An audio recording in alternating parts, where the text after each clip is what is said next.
Dès les premières secondes, posons un cadre clair et puissant. Le stoïcisme nous apprend que tout désir non maîtrisé devient une faiblesse, et pourtant, ignorer le désir humain serait une autre forme d'aveuglement. L'intimité n'est pas une affaire de gestes mécaniques, mais de présence, d'attention et de compréhension profonde de l'autre. Beaucoup d'hommes cherchent des réponses rapides, des recettes, des zones secrètes, alors que la véritable clé se trouve dans l'esprit avant de se manifester dans le corps. Une femme ne désire pas être touchée partout, tout le temps. Elle désire être comprise, ressentie, respectée. Et c'est précisément là que la sagesse stoïcienne devient étonnamment moderne. Marc Aurèle rappelait que nous devons agir en accord avec la nature rationnelle de l'être humain. Or, la nature d'une femme, comme celle de tout être humain, n'est pas uniquement physique. Elle est émotionnelle, mentale, sensible au contexte, au moment, à l'intention. Avant même de parler de contact, il faut parler d'atmosphère. Une femme se ferme ou s'ouvre bien avant que la main n'approche. Le regard, la posture, le silence, la lenteur, tout cela prépare le terrain. Celui qui comprend cela cesse d'être pressé. Il devient maître de lui-même et cette maîtrise est déjà une forme de séduction. Dans l'intimité, il existe des endroits où une femme désire être touchée non pas parce qu'ils sont interdits ou secrets, mais parce qu'ils sont chargés de sens. Le premier de ces endroits n'est pas sur le corps, mais dans l'esprit. Une femme désire être touchée par des paroles calmes, par une voix posée, par des mots qui ne réclament rien, mais qui expriment une présence. Sénèque expliquait que la vraie puissance réside dans la douceur maîtrisée. Un homme qui parle sans précipitation, qui n'a pas besoin de prouver, touche déjà profondément. Cette forme de contact invisible crée une sécurité émotionnelle, et sans cette sécurité, aucun geste n'est vraiment désiré. Quand cette base est posée, le corps devient un prolongement naturel de l'intention. Les mains ne cherchent plus à prendre, elles accompagnent. Le contact devient lent, presque méditatif. Une femme désire être touchée là où elle se sent vue. Les épaules, par exemple, portent souvent le poids du monde. Les effleurer avec attention, sans empressement, peut provoquer un relâchement profond. Ce n'est pas l'endroit en lui-même qui compte, mais la manière. Épictète disait que nous ne contrôlons pas les événements, seulement notre manière d'y répondre. Dans l'intimité, tu ne contrôles pas le désir de l'autre, mais tu contrôles ton rythme, ta patience, ta capacité à écouter. Il y a aussi le dos, souvent négligé, pourtant chargé de vulnérabilité. Toucher le dos avec respect, sans pression, c'est dire sans mots « je suis là, tu peux te reposer ». Beaucoup confondent intensité et profondeur. Le stoïcien sait que la profondeur vient de la constance et de la retenue.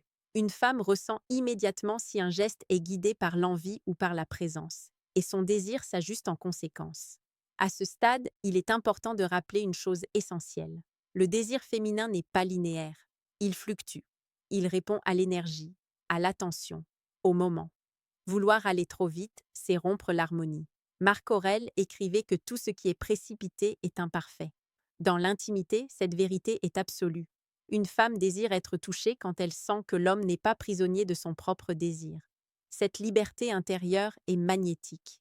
Petite parenthèse les amis, j'ai créé un manuel complet sur la séduction stoïque. Il t'apprend comment parler avec maîtrise pour créer une vraie attraction.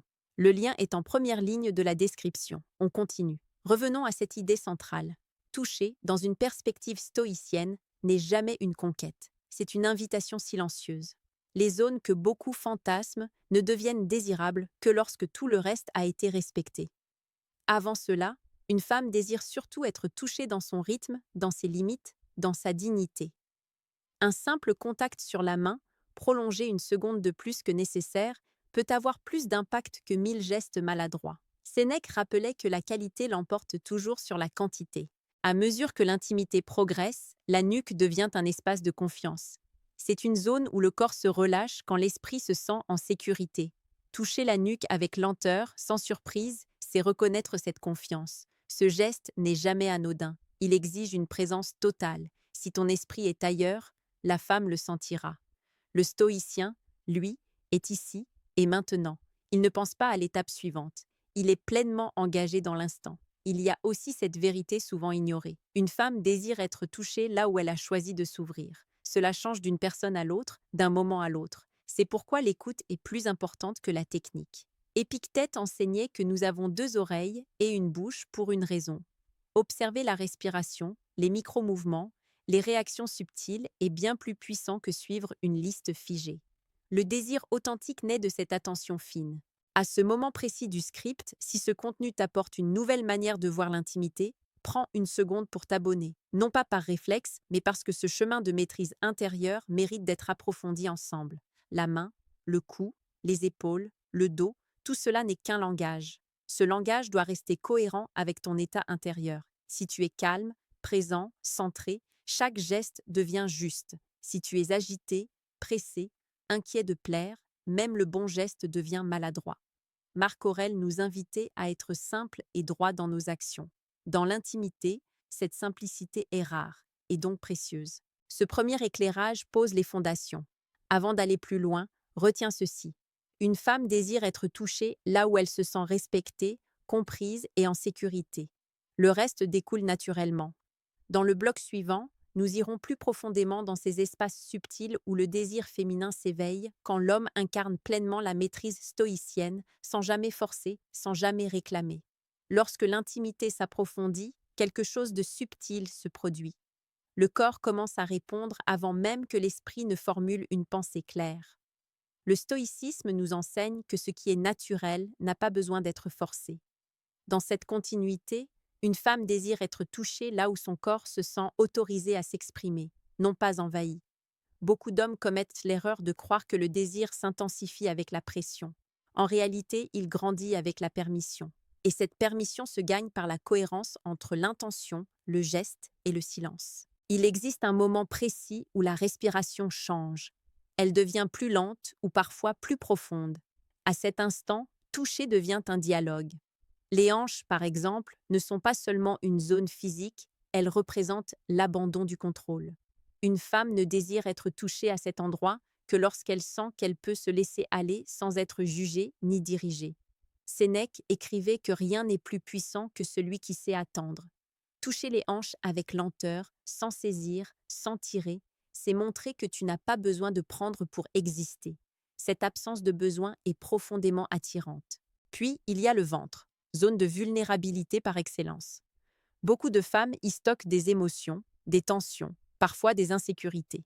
Toucher le ventre avec respect, sans insistance, peut provoquer une détente émotionnelle intense. Ce n'est pas un geste à faire pour provoquer, mais pour rassurer. Marc Aurèle disait que la douceur est une forme de force que seuls les esprits disciplinés peuvent maîtriser. Ici, cette vérité prend tout son sens. Une main posée, immobile, attentive, peut dire plus que n'importe quel mouvement rapide. À ce stade, il est essentiel de comprendre que le désir féminin est souvent circulaire, pas direct. Une femme peut désirer être touchée à un endroit, puis revenir à un autre, puis s'arrêter. Le stoïcien ne s'attache pas à un objectif final. Il suit le flux, sans frustration. Épictète rappelait que la liberté commence là où cesse l'attachement au résultat. Dans l'intimité, cette liberté se traduit par une présence qui n'exige rien en retour. Et paradoxalement, c'est cette absence d'exigence qui intensifie le désir. Les cuisses, par exemple, sont souvent perçues comme une zone évidente, mais leur importance est surtout symbolique. Elles représentent la frontière entre le contrôle et l'abandon.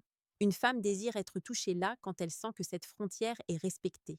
Effleurer, puis s'arrêter, puis revenir plus tard, crée une tension douce, jamais agressive. Le stoïcisme nous apprend à jouer avec le temps, à ne pas le subir. Ici, le temps devient un allié. Il y a aussi la poitrine, mais pas dans le sens brut que beaucoup imaginent. Une femme désire être touchée à cet endroit quand elle sent que le geste n'est pas une revendication, mais une connexion. Le contact doit être lent, presque cérémonial. Sénèque parlait de la dignité dans chaque action. Toucher sans dignité transforme l'intimité en consommation. Toucher avec dignité transforme l'instant en expérience mémorable. Une femme ressent immédiatement cette différence, même si elle ne la verbalise jamais. À mesure que la confiance s'installe, le coude, les poignets, les doigts deviennent des zones étonnamment sensibles. Ce sont des endroits souvent ignorés, pourtant chargés de récepteurs nerveux et de symboliques.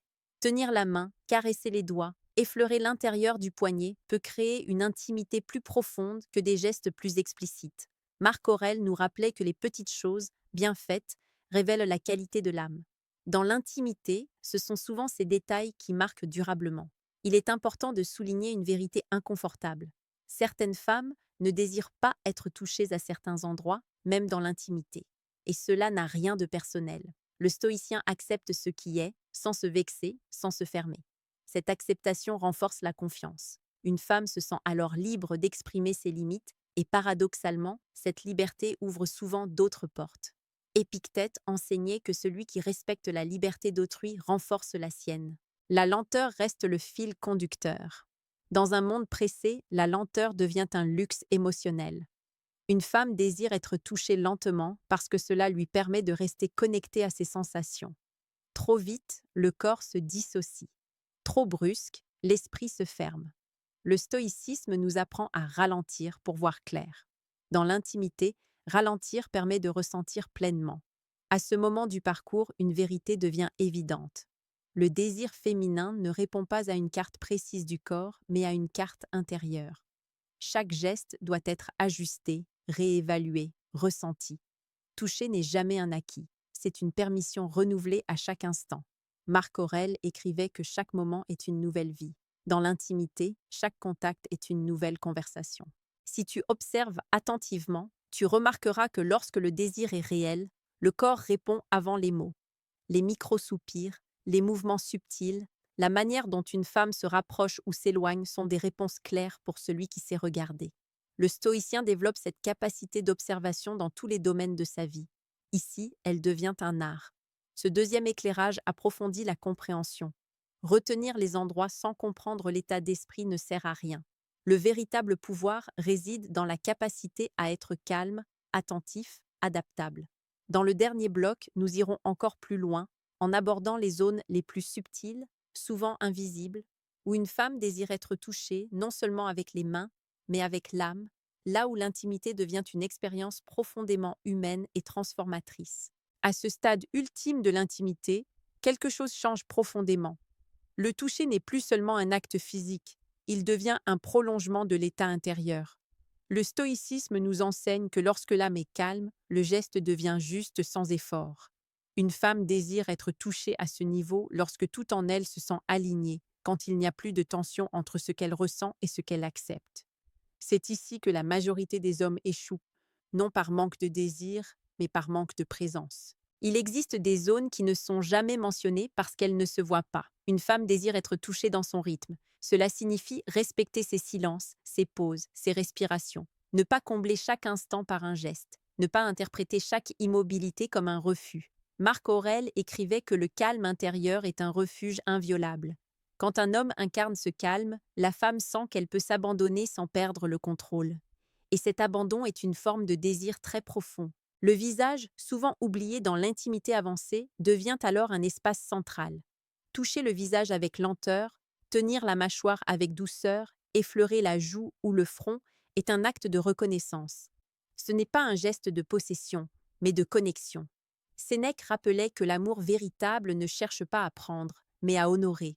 Une femme désire être touchée au visage quand elle se sent honorée, quand elle sent qu'elle n'est pas réduite à un corps, mais perçue comme un être entier. Il y a aussi les cheveux, non comme un jeu, mais comme un apaisement.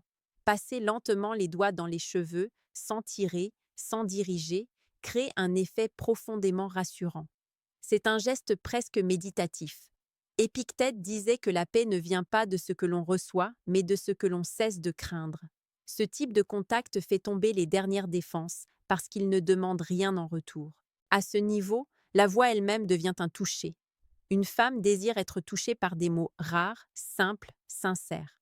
Pas des promesses, pas des compliments excessifs, mais des phrases ancrées dans le réel. Dire peu, mais dire vrai. Le stoïcien sait que le silence est parfois plus éloquent que le discours. Dans l'intimité, un murmure calme peut être plus puissant qu'un geste appuyé. Il existe également un espace intérieur que très peu comprennent. Une femme désire être touchée dans son sentiment de sécurité existentielle. Cela signifie sentir que l'homme ne disparaîtra pas émotionnellement après l'instant, qu'il est stable, cohérent, fidèle à lui-même. Marc Aurèle insistait sur l'importance de la constance. Cette constance se ressent, elle se touche sans les mains, et quand une femme l'aperçoit, son désir devient plus libre, plus confiant, plus profond. Les pieds, parfois surprenants, peuvent aussi devenir une zone de détente extrême, non pas comme un fétiche, mais comme un geste de soin. Toucher les pieds avec respect, sans intention cachée, peut provoquer une relaxation totale. Cela montre une absence de hiérarchie dans le corps, une acceptation complète. Sénèque parlait de l'humilité comme d'une force tranquille. Ce type de contact incarne cette humilité. À ce moment, l'intimité n'est plus une montée, mais une circulation. Le corps entier devient sensible parce que l'esprit est apaisé. Une femme désire être touchée là où elle se sent libre d'être pleinement elle-même, sans jouer un rôle, sans performer. Le stoïcien ne cherche pas à impressionner, il est.